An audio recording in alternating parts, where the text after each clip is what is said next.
کے جنت میں بھیج دوں گا.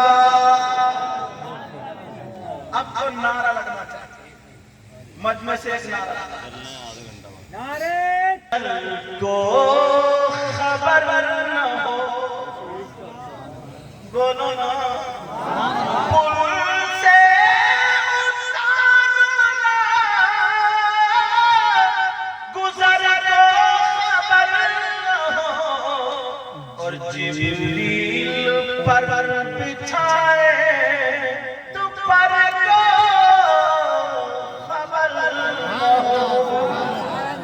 آقا فرماتے عائشہ سنو اگر جو ٹوٹے ہوئے دلوں کو چھوڑ دے جو نفرتوں کو محبت میں بدل دے اس کو میں بغیر حساب و کتاب کے جنت میں بھیج دوں گا. اللہ نے مجھ سے وعدہ کیا. حضرت عائشہ بولی آقا میں ابھی آتی ہوں. نبی سمجھ گئے اپنے ابا کے پاس جا رہی ہیں. حضرت عائشہ اب ابوبکر صدیق کے پاس پہنچی. اب ابوبکر صدیق چکر لگا رہے تھے. کہا بیٹی بتاؤ نبی نے کیا بتایا. حضرت عائشہ نے پوری بات بتا دی.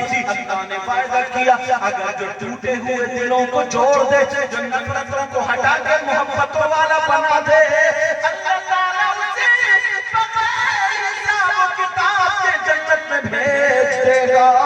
حضرت ابوبکر صدیق رونے لگے آنکھوں میں آنسو آ گئے. عائشہ کہنے لگے دلوں کو چھوڑ دے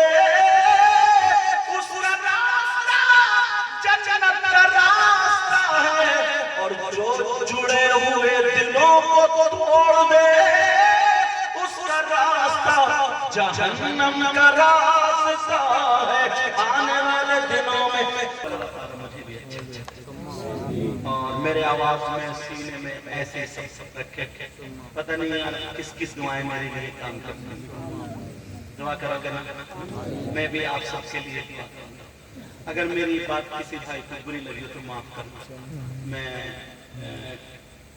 کبھی تمہیں بیدار کرنے کے لیے جگانے کے لیے کچھ بھی بے تکلف سے بول رہا تھا تو معاف کرنا. اچھا میں کسی کا دشمن نہیں آپ میرے دشمن نہیں ہم سب اسلامی رشتے کے بھائی بھائی ہیں. مگر مجھ سے وعدہ کرو انشاءاللہ اب صبح سے نہیں ابھی سے ہی ہم لوگ بالکل محبت کا پیغام بانٹیں گے. ایک دوسرے کی عزت کرنا ایک دوسرے کی برداشت کرنا چھوٹو بڑوں کی عزت کرنا اور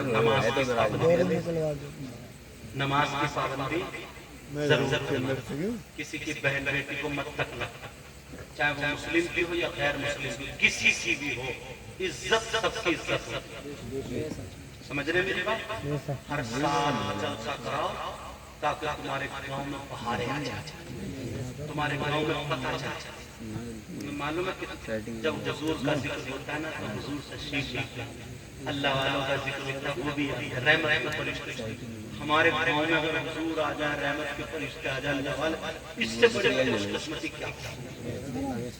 میں مبارکباد ہمارے سید صاحب کسی نے 2,500 کسی نے 3,000 اللہ تعالیٰ نے جتنی اس کو توفیق دی اور گاؤں والوں نے بھی دی چندہ دیا جس نے جو بھی دیا چاہے 54 دی 1,00,000 دی جو بھی دی مولا اپنے حبیب کے سے میں اس کو قبول کروں.